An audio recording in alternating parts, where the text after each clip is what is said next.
हुजूर बाबा सावन सिंह जी महाराज की जय। परम संत कृपाल सिंह जी महाराज की जय।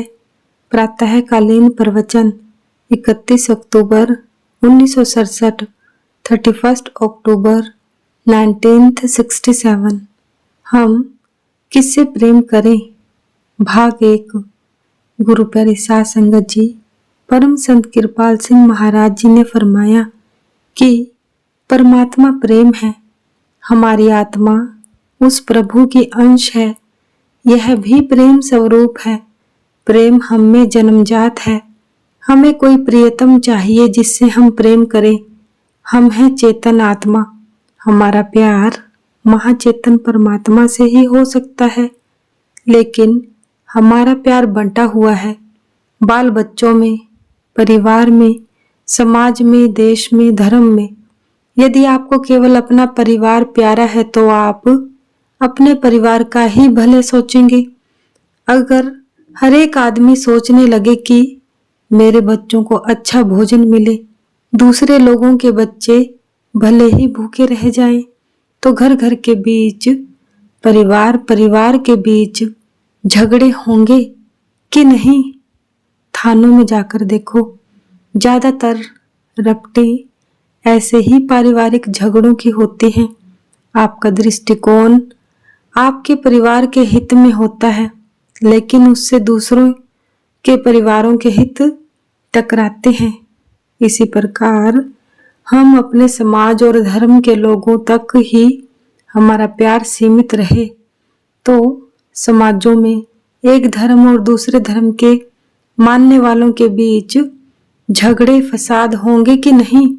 भारत विभाजन की जब पाकिस्तान बना था, भयानक मिसाल हमारे सामने है। 12 लाख से ज्यादा इंसान, मर्द, औरतें, बच्चे उस भीषण हत्याकांड में मारे गए थे, केवल इसलिए कि उन्हें अपने अपने समाज के रस्म रिवाज, वेशभूषा और शक्लों बनावटों से ज्यादा प्यार था। स्वामी विवेकानंद के कथन अनुसार किसी मंदिर अथवा मस्जिद या गुरुद्वारे में किसी धर्म समाज में पैदा होना एक शुभ संयोग है, लेकिन उस समाज की जकड़नों में घुट कर मर जाना पाप है। इस संकीर्णता का परिणाम क्या होता है? हजारों इंसानों का हनन। अगर हमारा प्यार बढ़कर पूरे देश से हो तो हम अपने देश के कुत्ते को दूसरे देश के इंसान से बेहतर समझेंगे और उसका परिणाम 2 देशों में युद्ध होगा।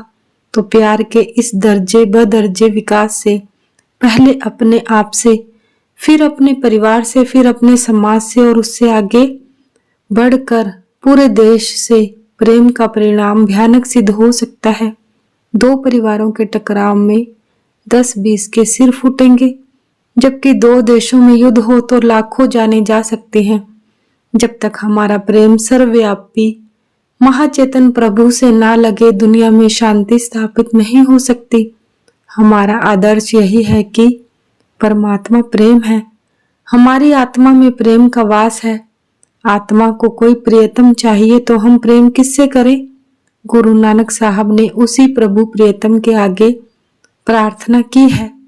जगत जलंदा रखैले प्रभ आपन कृपा धार, जित द्वारे उबरे तितै लेहो उबार।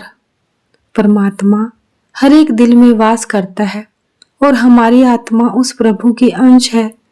जब हम प्रभु से प्यार करेंगे तो स्वाभाविक है कि समस्त प्राणी मात्र से, जो उसी परम पिता परमात्मा की संतान है, हमारा प्यार होगा। श्री गुरु गोबिंद सिंह जी महाराज ने कहा है, साच कहूं सुनी लेहो सब है, जिन प्रेम कियो तिन ही प्रभु पायो। अर्थात ए भाइयों, मैं सच्ची बात तुमसे कह रहा हूं कि बिना प्रेम के कोई प्रभु को नहीं पा सकता। जो प्रभु से, प्रभु के बनाए हुए जीवों से प्रेम करेगा वही प्रभु को पाएगा। यीशु मसीह ने कहा है, जो प्रेम करना नहीं जानते वे प्रभु को नहीं जान सकते। प्रभु के धाम वापस जाने का एकमात्र रास्ता प्रेम है। हम प्रेम की बात तो करते हैं, मंचों पर भाषण करने वाले भी प्रेम की बात करते हैं। लेकिन कितने हैं जो सचमुच लोगों से प्रेम करते हैं? उनके प्यार अपने आप तक सीमित है। वे प्यार करते हैं अपने परिवार से, अपने समाज से, अपने देश से। उनके खातिर वे हजारों इंसानों की जानें कुर्बान करने को तैयार हैं। परमात्मा हर एक के हृदय में निवास करता है, लेकिन जिस घट में वह प्रकट है, हम उस मानव तन का सम्मान करें, उस इंसानी चोले के लिए नहीं, बल्कि प्रभु के लिए, जो उस घट में बैठकर जीवों का कल्याण कर रहा है। गुरुवाणी में आया है, सबो घट मेरे साइया, सुन्नी सेज न होए, बलिहारी व घट के जा घट प्रगट होए। उस मानव तन का सम्मान हम इसलिए करते हैं कि उस मानव देह के माध्यम से वह प्रभु हमसे सहजातीयता का नाता जोड़ता है। हम इंसानों के बीच इंसान बनकर विचरता है, हमें समझा बुझाकर सीधे रास्ते पर लाता है, बाहरी आकर्षणों से मुक्त कर हमें अंतर्मुख करता है। वह साधन युक्ति देता है जिससे हम मन इंद्रियों से ऊपर आकर पहले आत्मा का साक्षात्कार करते हैं, फिर अंत में प्रभु से मिल जाते हैं। फिर वही सवाल पैदा होता है कि हम किससे प्यार करें? प्यार जिसका परिणाम शाश्वत शांति, स्थायी सुख, चैन, मस्ती और सरशारी हो, और वह तभी हमें मिल सकता है जब हम प्रभु से प्यार करें। हमारा प्रियतम परमात्मा ही हो सकता है। यीशु मसीह ने इसीलिए कहा, अपने परमात्मा से प्यार कर, पूरे मन से, पूरी आत्मा से, अपनी पूरी शक्ति के साथ। वह पहला आदेश है यीशु मसीहा का, और इसी के अनुरूप दूसरा आदेश है, अपने पड़ोसी से वैसा ही प्यार कर जैसा तू अपने आप से करता है। सभी महापुरुष यही कहते चले आए हैं। प्रभु का यह कहना है कि जो सब में मुझको और सबको मुझ में देखता है, वह मेरा सच्चा भक्त है और मुझे प्रिय है। यही परम लक्ष्य है। अगर हम इसे अपना लें तो हम मानव जीवन का पूरा फायदा पा सकते हैं। मानव जीवन 84 लाख योनियों में सर्वश्रेष्ठ योनि है, क्योंकि मानव जीवन ही में हम परमात्मा का साक्षात्कार कर सकते हैं। मानव जीवन का सुअवसर हमें मिल चुका है। अब हमें यह देखना है कि कहाँ तक हम इस ध्येय की प्राप्ति के लिए आगे बढ़े हैं। जब तक हम घट घटवासी प्रभु से प्यार ना करें, दुनिया में शांति नहीं हो सकती। उसके लिए आपको कहीं बाहर नहीं जाना। वह प्रभु आपके अंतर में बैठा है। उससे मिलने के लिए आपको अपने अंतर में प्रवेश करना होगा। वही परमात्मा इस शरीर और जगत का नियंत्रक है, इनकी संभाल कर रहा है। हमारी आत्मा उसी के सहारे शरीर में स्थित है। इस शरीर में 9 दरवाजे हैं, 2 आंखों के, 2 कानों के, 2 नासिका के, मुंह, गुदा और इंद्री के। मगर यह आत्मा बाहर भाग नहीं सकती। श्वास बाहर जाता है मगर बाहर रह नहीं सकता। कोई ताकत है उसे खींचकर अंदर ला रही है।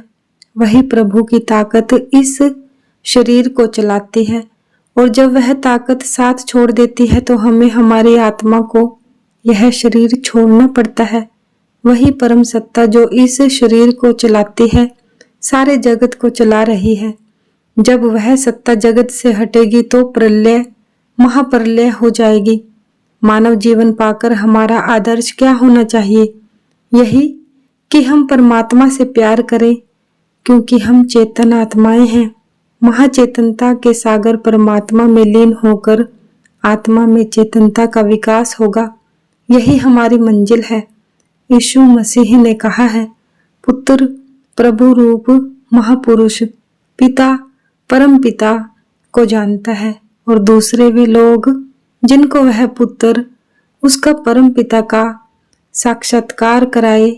जिस महापुरुष में वह परमात्मा प्रकट है, वह अन्य लोगों को उनके अंतर में स्थित प्रभु को प्रकट करने में सहायक हो सकता है। परम सत्ता को बाहर से नहीं लाना, वह तो हर एक के अंतर में सदैव विराजमान है। हमारा यह शरीर हरि मंदिर है। इसमें प्रवेश कर हम परमात्मा के दर्शन कर सकते हैं। किस रूप में? उसके असली रूप में नहीं, बल्कि इजहार में आई प्रभु सत्ता के रूप में, जो कि ज्योति और श्रुति है। आप अपनी तीसरी आंख दिव्य चक्षु खोल सकते हैं, जिसके खुलने पर आपका पूरा शरीर नूर से भर जाएगा। प्रभु के दर्शन के लिए आपको अंतर्मुख होना होगा, बाहर से हटकर देह आभास से ऊपर आना होगा। वह आपका अंतर में इंतजार कर रहा है। आप बाहर भटक रहे हो, दुनिया के प्रेम के लिए आप प्रभु को भूल गए हो। आज की बातचीत का विषय है, हम किससे प्यार करें? हमें परमात्मा से प्यार करना चाहिए। जिस समाज में आप हो उसी में रहो। हर एक समाज का ध्येय है प्रभु से एकाकार होना, और यह मानव तन में ही संभव है। यह बुद्धि, विचार या चिंतन मनन अध्ययन का विषय नहीं, देखने दिखाने का मजमून है। अपनी आंखों से उस परम सत्य को देखना सर्वोपरि है। उसमें भूल और भ्रम की कोई संभावना नहीं रहती। सौभाग्य से 84 लाख योनियों में सर्वश्रेष्ठ मानव जीवन हमें मिल चुका है। मानव जीवन के परम लक्ष्य प्रभु प्राप्ति के लिए हमें किसी न किसी धर्म समाज में भी प्रवेश पाए हुए हैं। देखना यह है कि कहाँ खड़े हैं। इसीलिए हम इस मानव शरीर का जो प्रभु की दया से हमें मिला है, पूरा फायदा उठाएं। हैवान, पशु का सिर तो कुदरत ने जमीन की तरफ बनाया है। वह अगर सारी उम्र खाने पीने में लगा रहे तो कोई बात नहीं।